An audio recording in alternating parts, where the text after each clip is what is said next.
예. 30장, 31장, 마지막 장이죠. 너무 유명한 장이죠.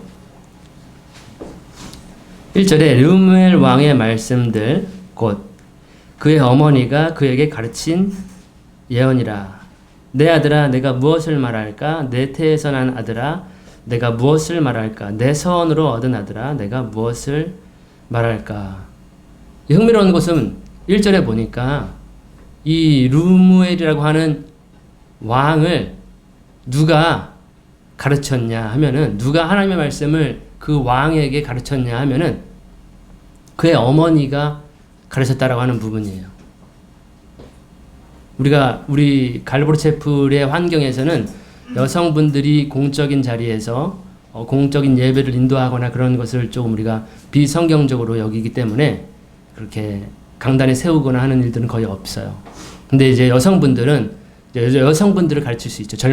왜냐면 그 서신서, 목회 서신에 보면은 늙은 여인으로 하여금 젊은 여인을 가르쳐가지고 남편을 사랑하는 것, 아이를 사랑하고 양육하는 것, 이런 것들을 가르치라고 명령을 했기 때문에 여성분들은, 우리 권사님들, 여자 집사님들은 우리 젊은 청년 자매님들을 잘 가르쳐가지고 그럼 어떻게 남편을 섬기고 남편에게 도움이 되고 돕는 배필로서의 역할, 이런 모든 것들을 이제 늙은 권사님으로서, 늙은 여인으로서 그렇게 가르치게끔 명령을 한 부분이 성경에 있어서 갈보체플 내에서도 여성분들은 그렇게 예언도 하시고 가르침도 하시고 하셔요.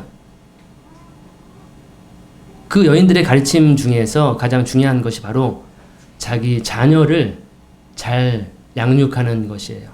이제 남자는 주로 밖에 나가서 일을 해야 되고 사회생활을 하거나 직장생활을 하거나 교회에서 큰 그림들을 가지고, 큰 비전들을 가지고 여러 가지 교회 업무를 본다면, 여성분들은 그 공적인 자리에서 리더로서 이렇게 두각을 나타내기보다는 목사를 돕거나 교사를 돕거나 사모로, 교사 사모로, 목사 사모로, 전도사 사모로, 혹은 자녀 가운데에서, 혹은 여성들의 모임에서 그렇게 가르치는 것을 우리가 굉장히 권면하고 추천하는 그러한 분위기인데, 지금 이 어머니가 가르친 말씀을 지금 우리는 르무엘의 입술을 통해서 배우게 되는 것입니다. 재미있는 것은 뭐냐면 1절에 르무엘 왕의 말씀들, 곧 그의 어머니가 그에게 가르친, 뭐라고 되어 있죠? 훈계로 되어 있나요? 우리가 흠정역으로 보면 예언이라고 되어 있습니다. 우리가 사도행전을 보면은 빌립 집사님이 계시죠. 갑작스럽게 그분이 그 이디오피아 내시를 만나가지고 침례를 주게 되는 그런 사건이 있죠. 그 빌립 집사님에게는 딸들이 있었어요. 맞죠? 딸들이 어떠한 딸들이 있냐면 제 기억으로는 아마 예언하는 딸들이었어요. 예, 그래서 고린도서에 나온 것처럼 여자들도 예언을 할 수 있어요. 기도를 할 수 있어요. 근데 머리에 뭘 쓰고 해야 된다. 머리에 뭘 자기를 가리는 일을 해야 된다. 왜냐면 여자의 머리는 남자요, 남자의 머리는 그리스도요, 그리스도의 머리는 하나님이기 때문에 그러한 질서와 어떤 그러한 체계 아래에서, 권위 아래에서 그러한 것들이 행해져 왔다는 것을 볼 수 있는데, 고린도 교회는 그러한 질서가 너무 하나도 없는 거예요. 그들은 원래 막 살았던 사람들이었기 때문에, 한마디로 내 마음대로만 살았기 때문에, 내 기분 좋은 대로 살았기 때문에 그런 질서가 하나도 없는 거예요. 그래서 바울이 계속해서, 우리가 원래 이 시간에 고린도서를 공부하는 시간인데 계속해서 그걸 다 하나씩 하나씩 잡아주는 거예요. 철두철미하게. 이거 실수했으면 이거 잡아주고, 이거 잘못했으면 이거 잡아주고, 계속 그렇게 하는 특징적인 그러한 서신의 내용들이죠. 흥미로운 것은, 그래서 어머니는 자기 아들이나 자녀를 잘 훈계하는 것, 가르치는 것, 말씀을 전파하는 것, 이것이 다 예언에 속한 것이기 때문에 그것을 이제 어머니에게 맡기셨다. 그래서 여기 앉아 계신 자매님들은 이제 곧 한 자녀의 어머니가 되실 분들이기 때문에 성경 공부를 하는 이유, 또 다른 이유는 바로 다음 세대 있죠. 다음 세대에게 이 복음을 전파하는 그러한 일들이 우리 자매님들에게 달려있는, 지금 그래서 르무엘이라고 하는 왕은 이 사람이 누군지는 잘 모르겠어요. 뜻은 하나님께 속한 자라고 해요. 르무엘이라고 하는. 그래서 어떤 설교가는 솔로몬일 것이다 라고 이야기하기도 하는데, 솔로몬은 사실 다른 이름이 있었죠. 여디디아라고, 하나님께 사랑을 받는, 야훼께 사랑을 받는 그러한 또 다른 이름이 있었고, 솔로몬 자체는 이제 살렘이라고 하는, 샬롬이라고 하는 평화의 왕의 이름을 가지고 있는 거죠. 2절에 내 아들아 내가 무엇을 말할까? 내 태에서 난 아들아 내가 무엇을 말할까? 내 서원으로 얻은 아들아 내가 무엇을 말할까? 정말 중요한 것들을 자기 아들에게 주겠죠. 엄마는 얼마나 귀해요. 우리 저기 뒤에 있는 저 마지막 제일 어린 청중 중에 한 사람이 있는데 엄마한테 얼마나 귀하나요. 그냥 눈에 넣어도 아프지 않는 그러한 귀한 자식이기 때문에 뭘 말해줄까? 내가 너에게 무엇을 가르쳐줄까? 내가 너에게 뭘 전달해줘야 너에게 정말 좋을까? 엄마는 항상 좋은 것만 줄게요 라고 하는 그런 엄마의 마음을, 모성을 가지고 있죠. 똑같은 거죠. 내 아들아, 내 태에서 난 아들아, 내가 10달 동안 배에서 키웠던 아들아, 내가 출산의 고통으로 정말 고통 가운데에서 얻은 나의 귀한 아들아, 내가 서원대로 얻은 하나님께로부터 받은 나의 아들아, 내가 너에게 뭘 줄 수 있을까? 가르침이 이제 3절부터 시작이 됩니다. 내 힘을 여자들에게 주지 말며 내 행동을 왕들을 멸망시키는 데 쓰지 말라. 여자들에게 힘을 주지 말아라.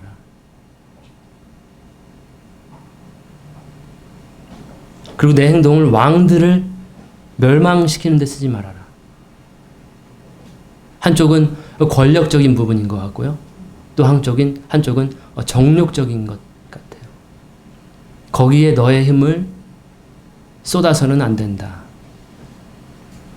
왕들, 권위자들, 권세자들을 멸하는데 안 쓰는 것이 좋다. 모든 권세는 하나님께서 정하시는, 하나님의 계획대로 움직여지는 것이 통치자들, 왕들이기 때문에 그 왕들을 멸망시키는 데 쓰지 말아라. 혹은 여자들, 너의 정욕을 만족시키는 데에 너의 힘을 쓰지 말아라. 4절에 오 르무엘 그것은 왕이 해야 할 것이 아니니라. 술을 마시는 것은 왕이 해야 할 것이 아니며 독주를 마시는 것은 통치자들이 해야 할 것이 아니니. 우리가 바울의 권면 속에서 항상 유명한 말씀이 술 취하지 말라. 이는 방탕한 것이니 성령의 충만을 받으라. 그건 항상 항시성을 가지고 있는 거거든요. 우리가 성령의 충만을 받지 않으면 기쁨을 찾아 우리는 헤매이는 승냥이처럼, 굶주린 하이에나처럼 성령으로 충족이 되지 않으면 항상 그렇게 뭔가 취하고 싶고 뭔가 기쁨을 찾아 또 다른 기쁨, 하나님이 주시는 기쁨이 아닌 또 다른 내가 원하는 또 한켠의 나의 그런 쾌락을 쫓아서 간단 말이죠. 그래서 그거는 합당한 것이 아니다. 그 첫 번째가 이제 술 취하지 말라. 왕이 해야 될 것이 아니다. 우리도 마찬가지로 다 통치자들이라는 것이죠. 우리가 나중에 천년 왕국 때에 예수님과 더불어 함께 이 땅에서 왕 노릇을 하게 될 것이다 라고 하는 그러한 큰 약속을 우리에게 주셨죠. 우리처럼 미천한 사람들에게 하나님은 보좌에 앉히시고 우리를 최고의 지도자로, 통치자로 이제 함께 사역을 하게 되는 그러한 존재들이기 때문에 우리들도 마찬가지로 이 세상에서 살면서 우리를 취하게 하는 여러 가지 것들이 있는데 그런 것에 취하지 말고 빨리 깨어있으라. 근신하라. 깨어있는 것. 5절에 이는 그들이 술을 마시고 법을 잊어버려 고난받는 어떤 사람들의 심판을 왜곡할까 함이니라. 술을 마시고 어떠한 즐거움에 쾌락에 빠져 있으면 우리가 합법적으로 적법적으로 모든 것을 판단하고 왕으로서 재판하고 또 백성들을 통치하고 다스리고 해야 되는데 뭔가에 취해 있으면 온전하게 통치를 할 수 없다. 다스릴 수 없다. 교회도 마찬가지죠. 우리 믿음 생활도 마찬가지죠. 우리가 술 취해 있으면 우리의 삶을 제대로 다스릴 수가 없어요. 오히려 다스림을 당하게 되죠. 6절에 독주는 죽게 된 자에게 주고 술은 마음에 근심하는 자들에게 줄지어다. 그가 마시고 자기의 빈곤함을 잊으며 자기의 가련함을 더 이상 기억하지 아니하리라. 요 말씀을 잘못 이해하게 된다면은 고통 있는 사람에게 술을 주게 되는 것이고, 맞죠? 아픔과 슬픔이 있는 자에게, 죽게 된 자에게 독주를 주게 되는,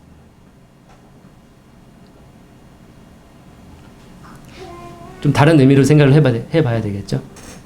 예. 그렇게 근심하는 자에게 어떤 위로가 필요한 것이고 어떠한 이러한 약물들이 필요한 것이지, 너 왕으로서는 이런 것들을 가까이 해서는 안 된다. 너는 술 취하면 안 된다. 8절에 너는 벙어리들과 파멸되기로 정해진 모든 자들을 위하여 소송에서 내 입을 열라. 어떠한 가난한 자, 벙어리들, 멸망받기로 정해진 자들을 위해서 너의 입을 열어야 된다. 가난한 자를 좀 도와줘야 된다. 그렇다고 해서 가난하다고 법을 이렇게 그들의 편의를 봐주거나 해서는 안 되겠죠. 이 판단이라고 하는 것은, 심판이라고 하는 것은, 통치라고 하는 것은 적법 절차에 따라서 법에 의해서 통치가 되어야 되는 것이죠. 우리가 좀 불쌍한 사람이 있다. 물론 동정으로 그를 도와줄 수는 있지만 그가 슬프다, 마음이 괴롭다 라고 했을 때 그에게 막 마음이 더 아픈 말들을, 찬물을 끼얹는 말들을 해서는 안 되겠죠.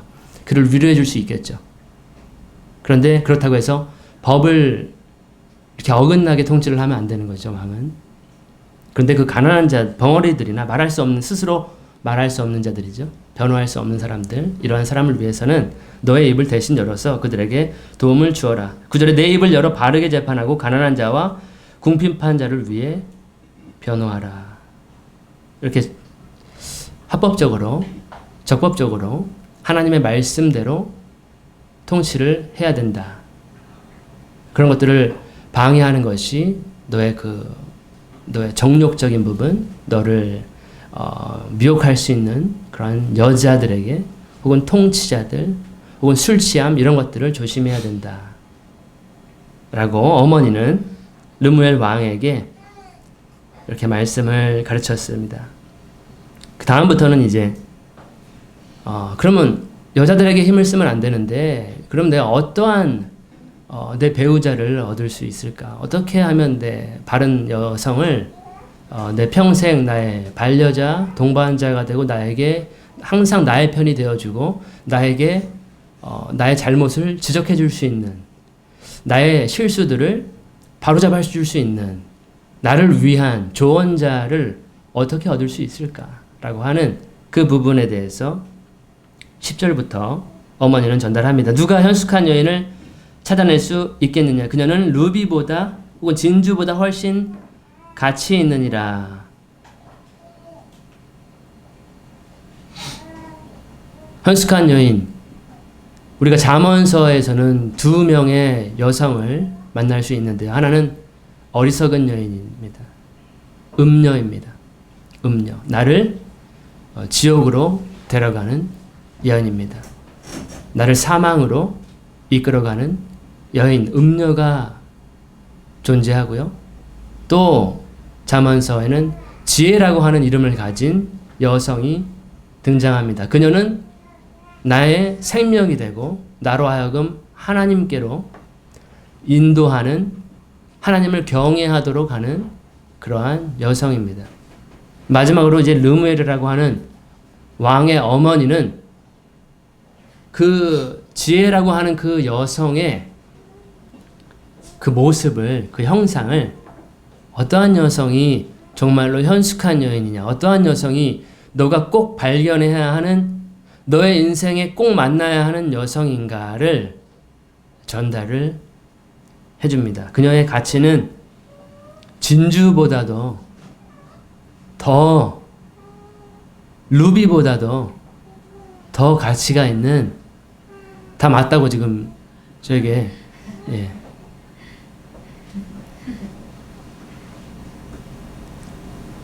근데 중요한 것은 10절에 그 여인을 어떻게 해야 된다? 예, 찾아야 된다는 거예요. 마냥 그냥 기다리는 것이 아니에요. 찾아야 돼요. 아, 저 자매가 현숙한 여인일까? 한번 가서 대화를 해볼까? 오늘 한번 점심을 같이 먹으면서 이야기를 해볼까? 아, 저 자매일 것 같은데 같이 가서 한번 커피를 한 잔 이렇게 하면 안 되는 거야? 네, 이렇게 하면 안 된다고 합니다. 이쪽 장님들. 아, 이 사람일까? 찾아야 돼요. 찾아야 돼. 11절에 그녀의 남편의 마음은 이제 그 현숙한 여인의 모습을, 성품을 전달합니다. 그녀의 남편의 마음은 그녀를 편안히 신뢰하나니 그가 탈취할 필요가 없으리라. 첫 번째로 신뢰를 줘요. 아, 내 아내는 내가 어디를 나가 있어도, 내가 가정에 잠깐 신경을 못 쓴다 하더라도, 내가 밖에는 출장을 간다 하더라도 그녀를 너무 신뢰해요. 그녀에게 맡겨놓으면 내가 도둑질 안 해도 되고 나쁜 짓 안 해도 되고 그렇게 신뢰할 수 있는 그러한 여성이야. 12절에 그녀가 평생 동안 그에게 선한 일만 행하고 악을 행치 아니하니라.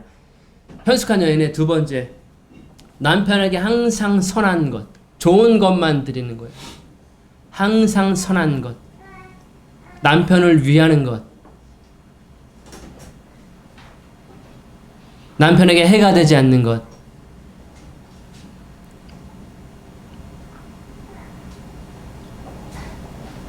그것만 주는 거죠. 좋은 것만 평생 동안. 악을 행치 아니하는 여자가 현숙한 여인이다. 남편에게, 남편 이렇게 밖에 나가서 정말 열심히 고생하고 이제 직장 상사에게 바가지 긁히고 왔는데 집에 오니까 또 바가지 이제 2차 시작돼가지고 안식처가 없는 상태로 오직 화장실에만이 나의 안식처.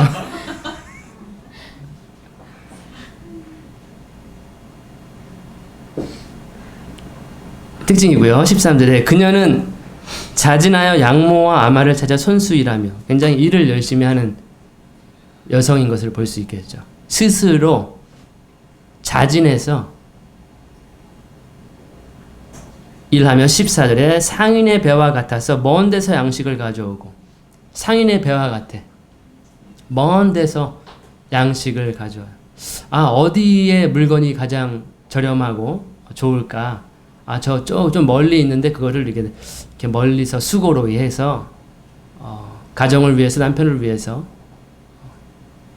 항상 자신을 위해서 이 직구를 사이트를 이용한다거나 그러지 않고 남편과 가정을 위해서 항상 먼 데 있는 것들을 이렇게 저렴하게 효율성 있게 이렇게 사오는. 15절에 밤이 새기도 전에 일어나 가족들에게 음식을 주며 여종들에게 몫을 주느니라. 밤이 새기도 전에 음식을 준다. 요즘 아침밥을 못 얻어먹는 우리 가장들이 많이 있다라고. 왜냐면 바쁘고 또 여성분들도 사회생활을 하는 그러한 사회적인 이러한 형태가 바뀌어가고 있기 때문에 바쁘잖아요, 서로. 그러함에도 불구하고 성경은 진리의 말씀이죠. 우리의 문화가 바뀌고 시대가 바뀌고 생각이 바뀌고 생각하는 방법도 바뀌고 가치관 모든 거 다 바뀌어도 성경은 바뀌지 않는 거죠. 여성은 이렇게 해가 지기도 전에, 밤이 새기도 전에 일어나서 음식을 준비하는 거예요. 우리 어머님들 보시면은 새벽같이 일어나가지고 아궁이에다 불 지펴가지고 이런 말 하면 저 굉장히 안티가 많아지는, 안티 지금 막 올라가는 수가 막 늘어나는 것 같은데, 예.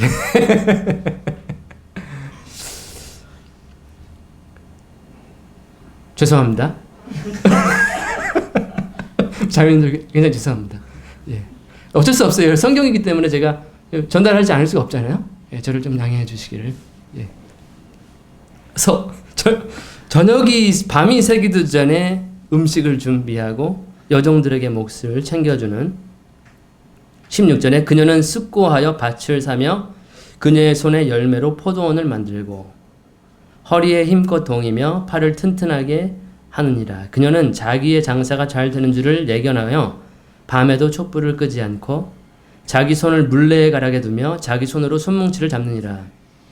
여기까지 보면은 굉장히 근면성실한 여성이죠. 정말 우리나라 우리 어머님들, 우리 앞 세대의 어머님들처럼 정말로 밤이야 낮이야 쉬지 않고 자식 위해서, 남편 위해서, 가정 위해서 희생하고 봉사하는 그런 모습이 너무나도 지금 너무 똑같이 나와 있어요. 굉장히 우리나라 한국 여성분들은 성경적이지 않았나 이런 부분에서 와 모든 것을 희생하고 자녀를 위해서 나를 위해서 와 진자리 마른 자리 가려서 아침엔 따뜻한 밥 지어서 근데 이 말씀을 우리 지금 21세기 이때 이게 바른 여성상입니다라고 하면은 좀 별로 자매님들은 안 좋아할 것 같아요. 우리는 일도 하고 남편도 섬겨야 되고 가정 애기도 키워야 되고 우리가 뭐 슈퍼우먼이냐 이렇게 막 반란을 할 수도 있을 것 같아요. 같이 도와야 되겠죠 지금은. 예, 남편들이 서로 도와야 되겠죠 이런 부분들. 예, 그래야 사랑받는 남편이. 20절에 보면은 그녀는 가난한 자들에게 손을 편하니 정령 빈궁한 자들에게 손을 내밉니라. 또 현숙한 여인의 또 특징적인 부분이 가난한 사람을 그냥 두지 않는다. 나는 열심히 일해서 내 가정 위해서 남편을 위해서 이렇게 열심히 수고해서 먹을 것을 먹고 입을 것을 입고 하는데 주변에 있는 가난한 사람들을 그냥 무시하지 않고 외면하지 않고 그들을 항상 걱정한다. 그들에게 항상 도움을 준다. 손을 내민다. 라고 하는 자비로운 여성이죠. 제가 기도한 것 중에 하나가 바로 이 기도 제목이었습니다. 저는 자비로운 자매를 만났으면 좋겠습니다. 마음이 좀 넓고 정말로 은혜가 가득하고 자비심이 좀 많은 어떠한 일이 일어난다 해도 감수하고 이렇게 뾰족뾰족 해가지고 막 찔러대면은 아프잖아요. 얼마나 아픈데요. 그런 자매 말고 다 이해해 줄 수 있는 어떠한 넓은 아량과 그 자비로운 여성을 만났으면 좋겠습니다. 자매를 좀 저에게 허락해 주시지 않겠습니까? 그러한 기도를 한 적이 있는데요. 이 여인도 마찬가지로 항상 마음이 이렇게 긍휼이 있어. 인자가 있어. 일반적으로 우리는 좀 딱딱 똑부러져 가지고 진리에 충만해서 항상 이거는 이렇게 해야 되는 거죠? 이건 이렇게 해야 되는 거죠? 저기는 저렇게 해야 되죠? 그런 어떤 원칙주의자 말고 자비가 좀 있는. 그러면 아 내가 좀 실수를 해도 이해해 줄 수 있겠구나. 나한테 잔소리 좀 덜 하겠구나. 그런 기도를 했어요. 이 여인도 그러한 가난한 자를 보면은 좀 견딜 수 없는 그런 마음, 손을 내밀어주는 21절에 눈이 와도 그녀가 식구들을 위하여 염려하지 아니할 것은 그녀의 모든 식구들이 주홍색 옷을 입었습니다. 이 중동 지방에 눈이 올까? 근데 지금 이것을 보면은 눈이 올 수도 있는가? 혹은 이 구절은 이 어떠한 지역적인 진리를 포함하지 않고 어떠한 전체적인 의미를 가지고 있는가? 겨울에 눈이 올 수 있는 상황에도 이 메시지는, 이 말씀은 효력을 발휘하는 그러한 구절인가? 중요한 것은 겨울이 오죠. 우리 인생에는. 추운 날이 오죠. 중동이라 할지라도 겨울은 오죠. 근데 그러한 추운 시기가 와도 염려하지 않는다. 왜냐면 그녀의 모든 식구들이 주홍색 옷을 입었다. 주홍색 옷은 우리가 다니엘서를 공부하면 조금 단서가 있는데 좀 좋은 옷이죠. 주홍색. 자색 옷이라고 해야 될까요? 자주장사라고 해야 될까요? 우리 사도행전에서 보면 좋은 옷이지 않을까? 근데 이미 준비가 되어 있다.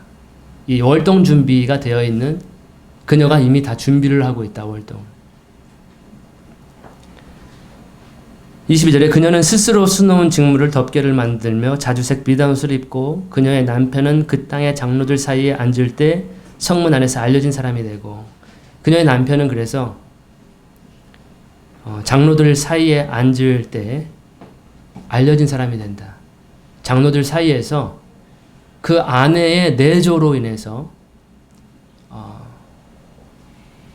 그 장로라고 하는 것은 그 공동체의 어떠한 리더라고 할 수 있죠. 운영자들이라고 할 수 있죠. 그것에 앉을 때에 정말 다 잘 알려진 사람으로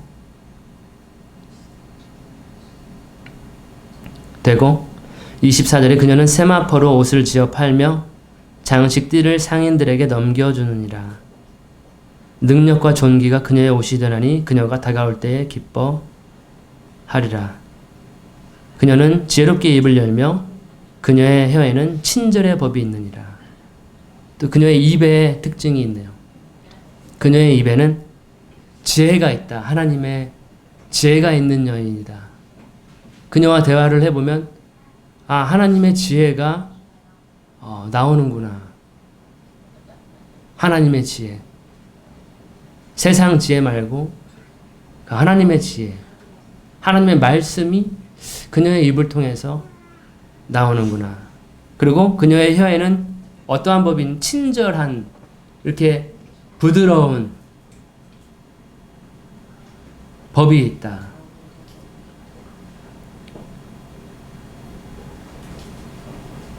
탁탁 쏘거나 찌르는 그런 거 아니고 친절한, 부드러운, 지혜로운 이러한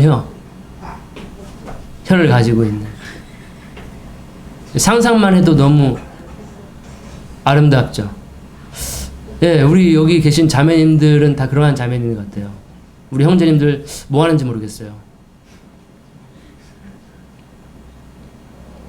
예, 입술에서 친절의 법이, 항상 친절한, 온화한 하나님의 그 따스한 지혜가 흘러나오는 그러한, 우리 형제님들은 이 본문 말씀을 보면서 내가 이제 자매를 보는 그 시선을 좀 바꿔야 되겠다.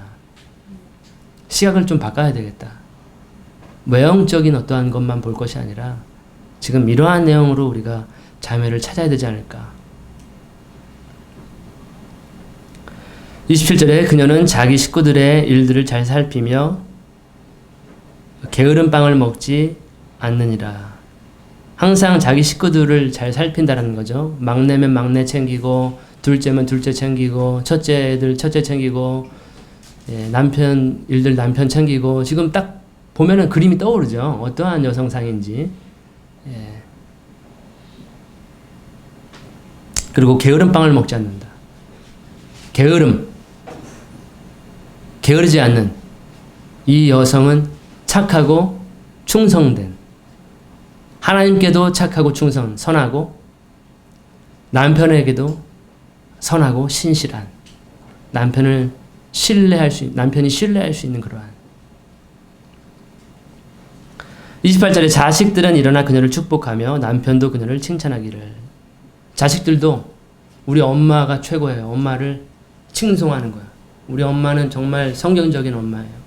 우리 엄마는 정말 현숙한 엄마예요. 남편도 일어나가지고 당신은 최고의 아내야. 당신은 정말 현숙한 여인이야. 29절에 많은 딸들이 현숙하게 행하였으나 당신은 그들 모두보다 뛰어나도다 하느니라. 30절 굉장히 유명한 말씀이죠. 호의도 거짓되고 아름다운 것도 헛되나 고운 것도 헛되고, 예. 여호와를 경외하는, 두려워하는 여인은 칭찬을 받으리라. 이것이 답입니다.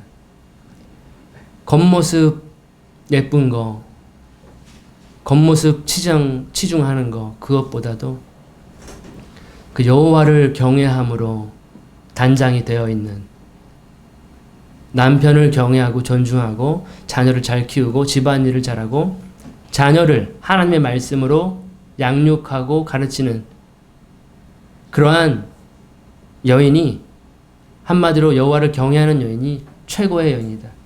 이 구절은 저희들에게도 해당이 되는 거죠. 우리도 그리스도의 신부로서 이러한 여성의 모습으로 우리 신랑 되시는 예수님을 섬기는, 그래서 우리 후대에게 하나님 말씀을 계속 전달하고 그들이 하나님의 지혜로 살아가게끔 멈추지 않게 하고, 복음은 그 말씀이 하나님을 섬기는 그 여호와를 경외함이 대대손손으로 뻗어나가게 하는, 양육하는, 그것이 우리 교회의 또 다른 사역이라고 할 수 있겠는데, 그 일을 멈추지 않는, 칭찬을 받는. 31절에 그녀의 손에 열매에서 나는 것을 그녀에게 주고 그녀 자신의 일들이 성문 안에서 그녀를 칭찬하게 하라. 이 내용들을 보면요, 지금 르무엘의 어머니가 가르친 말씀입니다. 그래서 잠언은 솔로몬의 잠언이 대부분 기록이 되어 있지만 여성의 지혜, 그 르무엘 왕을 가르친 그 예언도 성경에 포함이 되어 있는 거예요. 이것을 어머니께로부터 받은 말씀을 지금 적어 둔 거죠. 그래서 우리 자매님들 계시지만 또 우리 교회 자체도 그리스도의 신부로서 이러한 일들을 열심히 잘 감당하는 일을 멈추지 말고 신랑에게도 칭찬받고 또 다음 세대들에게도 칭찬받는, 또 우리 각자에게는 내가 정말로 현숙한 여인을 찾아야 될 때가 왔구나. 이제는 외형적인 거 보지 말고 조금 살 있어도 돼요. 좀 덩치 커도 돼요. 괜찮아요. 그 마음, 그 중심이, 그 입술이 하나님의 말씀으로 가득 차 있는, 친절의 법으로 가득 차 있는, 가난한 자에게 도움을 줄 손을 뻗는 그러한 긍휼의 마음, 자비로 가득 차 있다면 외모를 보지 마시고 중심을 보시는, 하나님은 외모를 안 보시고 중심, 마음을 보시기 때문에 그러한 마음을 소유한 지혜로운 자매님들을 찾기를 우리 청년, 우리 형제분들께는 말씀을 드리고 싶고, 그 다음에는 우리 자체가, 우리 교회 자체가 이러한 현숙한 교회로서 신랑을 흡족하게 하고 신랑이 우리를 신뢰할 수 있게끔, 우리를 신뢰하고 정말 많은 사람들을, 많은 복음이 필요한 사람들을 우리에게로 보낼 수 있는, 신뢰하고 우리를, 양들을 보낼 수 있는, 그럼 우리는 또 그들을 양육하고 친절과 하나님의 지혜로 그들을 다시 세워주는 그러한 일들을 계속 감당하는 우리 교회가 되면 좋지 않을까 하는 생각으로 같이 말씀을 살펴봤습니다. 여러분들 동의하십니까? 예, 기도로 마치겠습니다. 하나님 아버지 감사드립니다. 때를 얻든지 못 얻든지 하나님의 말씀을 전파하라 하신 그 말씀대로 우리가 항상 하나님으로부터 받은 말씀으로 준비되게 하여 주옵소서. 우리가 살펴본 말씀처럼 우리가 무엇을 열심히 낼까? 우리가 술 취하지 않게 하시고 우리의 힘을 다른 헛된 곳에, 정욕적인 곳에 힘을 쓰지 않고 오히려 정말로 현숙한 그 한 여인을 찾기에 힘쓰는 저희가 될 수 있도록, 정말 지혜로운 그러한 자들이 될 수 있는 저희들이 될 수 있도록, 거기에 전심전력할 수 있도록 저희들을 다시 한번 격려하여 주옵소서. 주님 주신 말씀에 감사를 드립니다. 이 말씀대로 우리가 살아갈 수 있도록 다시 한번 우리를 인도하여 주옵소서. 이 시간을 주님께 감사드리었고 예수님의 이름으로 기도했습니다.